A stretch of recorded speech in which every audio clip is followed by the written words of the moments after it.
Kathleen McNamee. Good morning. Good morning, guys. You've got the Irish jacket on for the occasion. Nice retro number there. Yeah, I was half like, you'd say to dress for the job you want, but after doing this power rankings, I'm like, no, I never want to be a manager because it is entirely painful. Feel your Vera Pauw when you pull on the jacket. That's what I was trying to channel, but I don't think I'm cutthroat enough. Like, how many times was I sitting in the last 24 hours and I kind of, I do up a list and then I'd be like, no, move that person in. And I'm like, oh, I forgot this person, and put them in, and then I'm like, who do I take out? So yeah, it was a restless 24 hours. I also say I felt like I needed a bit more time with it just to properly settle on it, but we'll be doing these a few times before the World Cup anyway. For myself and yourself, Kathleen, it's a retro jacket. For Nathan, it's just a jacket. Do you know what I mean? Top banter. It's not bad. I wanted Kathleen to do this because we spoke about it with Shabana Hearn last week of the makeup of this squad, that Vera Pauw had brought 28 players to Scotland for the playoff game. There were 5 real mainstays of the squad injured, and they've added in, as we see this week, 2 new players and maybe even a couple more to come at some stage between now and the World Cup. So suddenly you're going to have probably at least 10 players who've played a big part in qualification not even making the squad. Yeah, it's difficult. Like, I was looking through some of the past teams from the qualification and even the Euros failed qualification, and you do just forget how many players have been involved getting to this point. And we've talked about it a bit when we did qualify against Scotland. Everyone was kind of talking to the players afterwards and oh, you're going to a World Cup, but you don't know if those players are going to go to a World Cup. Anything from an injury to, I don't know, a poor run of form, or a lot of these players on the Irish squad at the moment aren't starting for their clubs, which is slightly worrying in terms of, just being match fit and match sharp. It was interesting the change in tone Vera Pauw had about that during her press conference, because during qualification she was very much, you need to be playing for your club, and if you need to leave your current club to go somewhere else to be playing, it's vital. But obviously now, heading towards a World Cup, she has a certain group of players that she needs in the squad, that some of them aren't playing. It was a lot more, well, we'll work with the players, we've got a lot of camps and it'll all be fine. But some of them will certainly miss out if they don't play any football, you'd imagine, at club level over the next 3-4 months. Definitely. Has that played into your decision making, Kathleen, in terms of there's some of those players, as Nathan says, who aren't playing that you need to include anyway? You're not going to leave Katie McCabe or someone out who's not playing regularly at club level at the moment, but it still is a concern. Yeah, it factored in probably with some more than others, a bit like you're saying. Katie McCabe hasn't started the last 3 games for Arsenal. Goodness knows why. Anyone who's a regular listener to COYGIG will know that we basically we almost have a Katie McCabe isn't playing segment every week now at this stage, because we're just so baffled by the decision. But then there are other players who maybe are in the championship or playing a bit lower down. And the other thing as well, the Women's National League hasn't come back yet either, so a lot of those players aren't playing at the moment.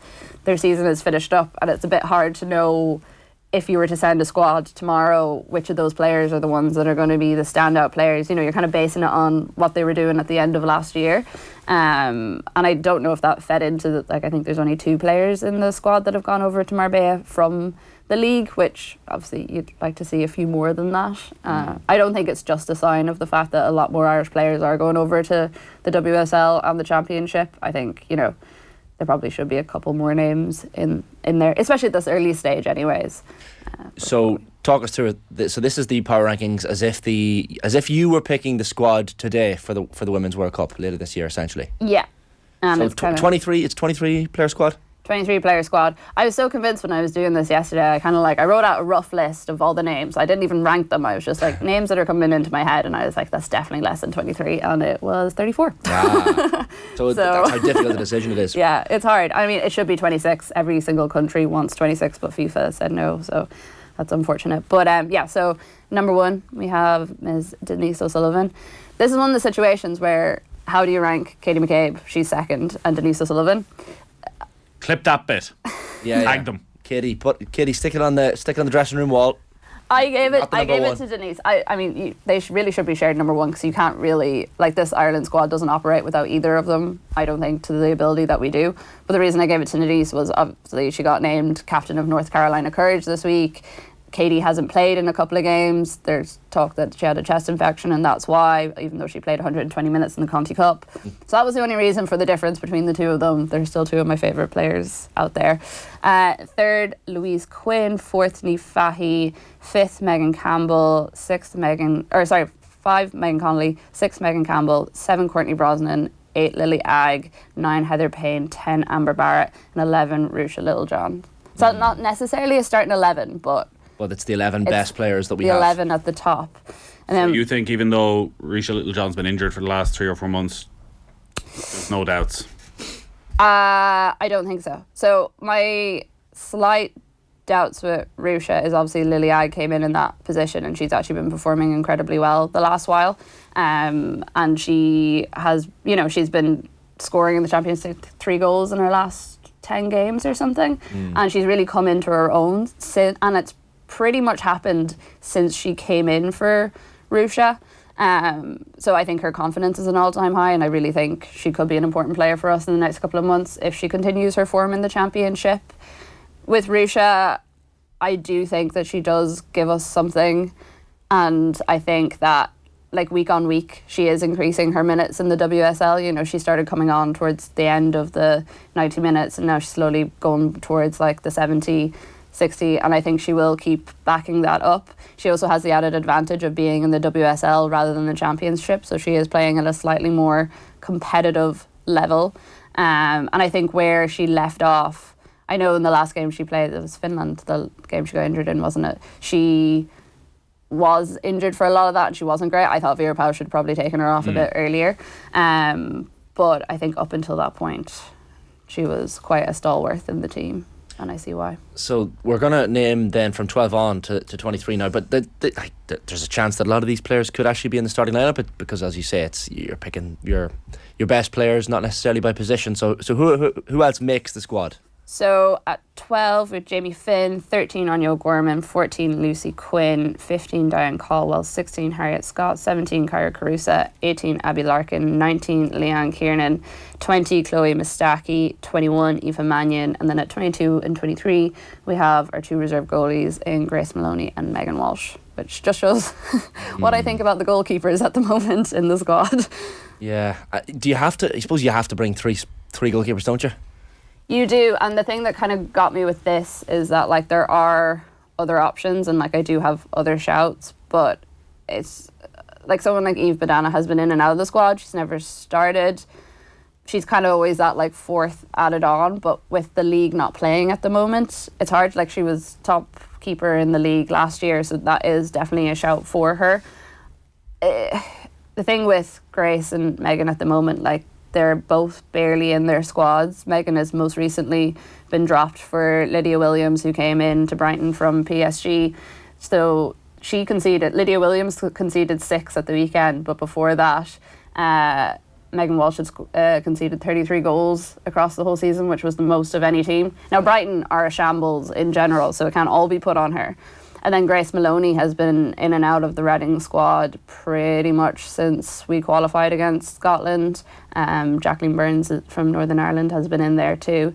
And they also have the second worst goal record in the league. So it's been a tough time. Even Courtney Brosnan, when I was doing the power rankings, I think part of the reason of having Courtney Brosnan up so high was almost a loyalty to her as well, because she hasn't been starting for Everton this season. Emily Ramsey has, and now Emily Ramsey is getting into the England squad for the first time. But when Courtney Brosnan did play against United 2 weekends ago now, she played amazingly. And the only reason she was in the team was because Emily Ramsey couldn't, because she was on loan from United. So,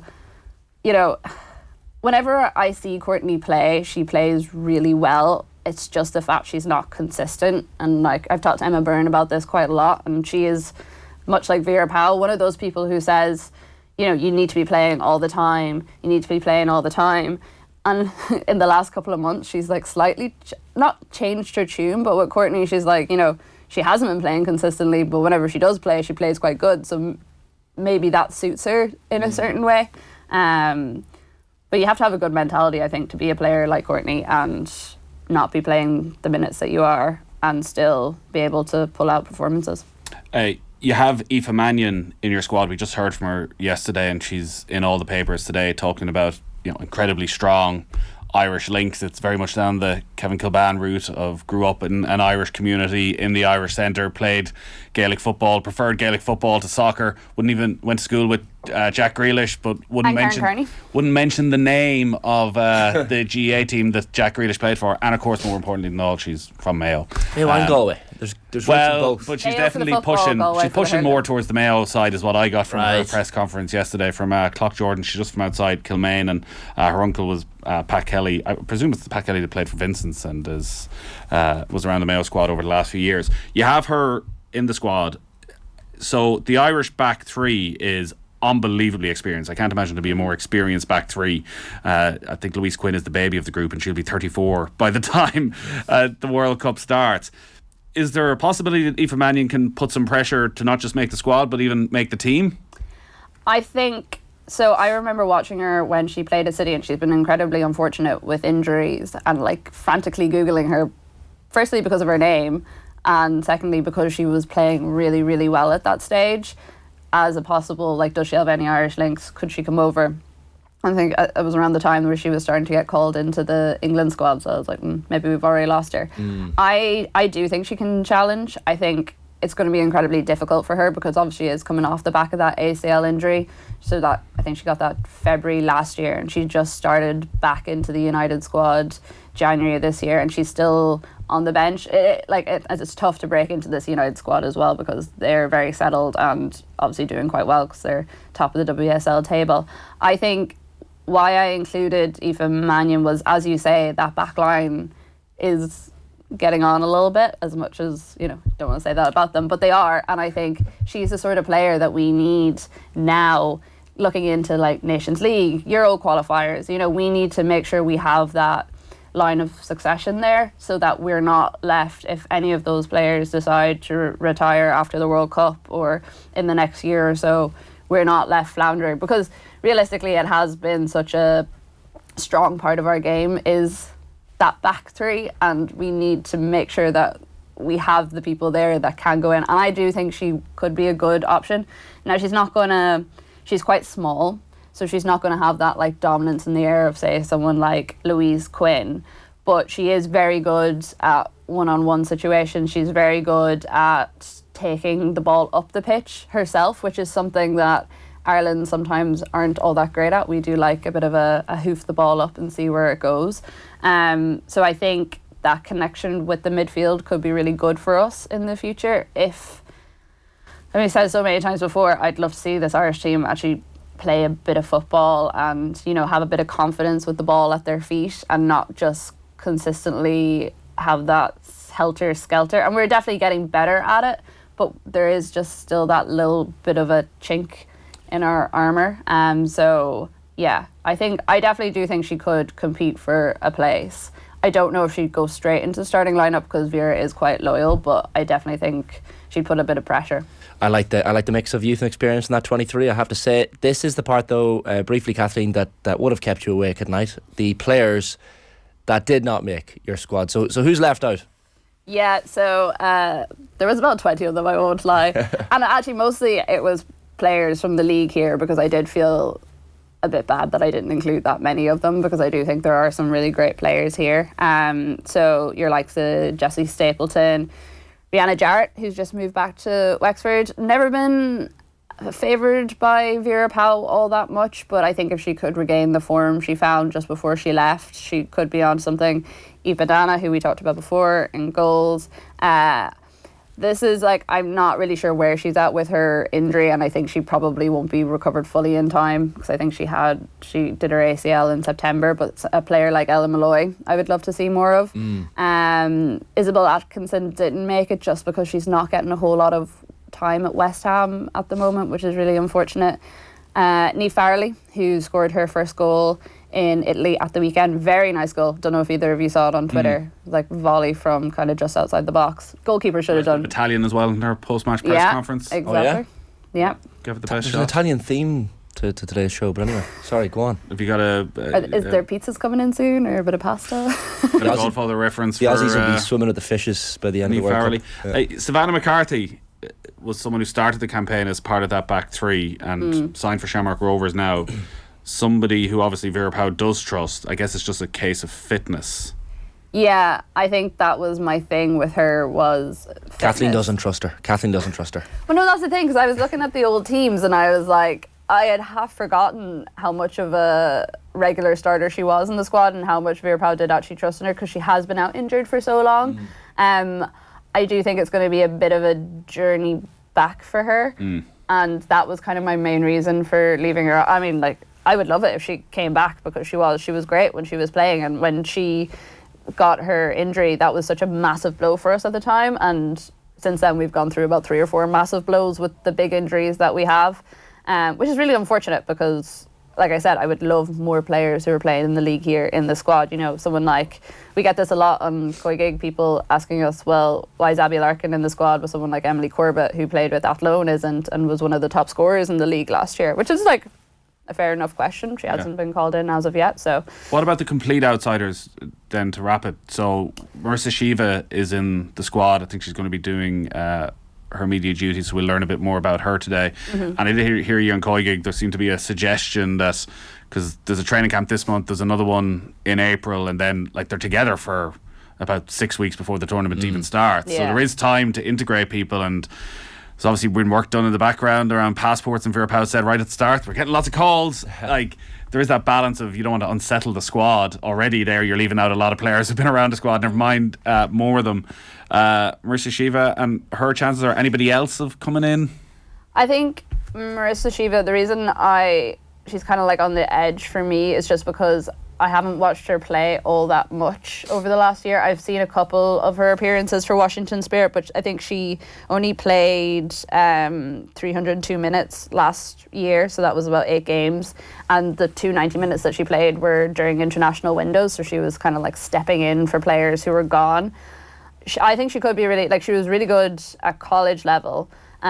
She played with Penn State and played 92 times, I think, over that time. I think what she could add is, as Emma Byrne was saying, that sort of American athleticism, the sort of running you see the likes of Denise O'Sullivan and Heather Payne do, and even someone like Cara Carusa, who've grown up in that very, very athletic, you know, you have to cover as much of the pitch as possible sort of place. I think that could be good for us, because we don't have a lot of that, especially with players who want to attack going forward. And if there's someone who can keep pace with the likes of Denise, or who can do a nice little 1-2 switch up with Heather Payne, I totally think that would be great. But I just would be interested to see, if she does play in this camp or in one of the following camps, how she actually fits into that squad, and, you know, what sort of relationship she can develop with the players that are already there in midfield. Kathleen, great stuff. We'll let you relax after that. I know it was a stressful experience trying to pick a squad. I'm going home now. Jesus. And we'll recap it just before the World Cup and see how your personnel have changed between now and then. Great stuff as always, Kathleen. Thanks a million for that.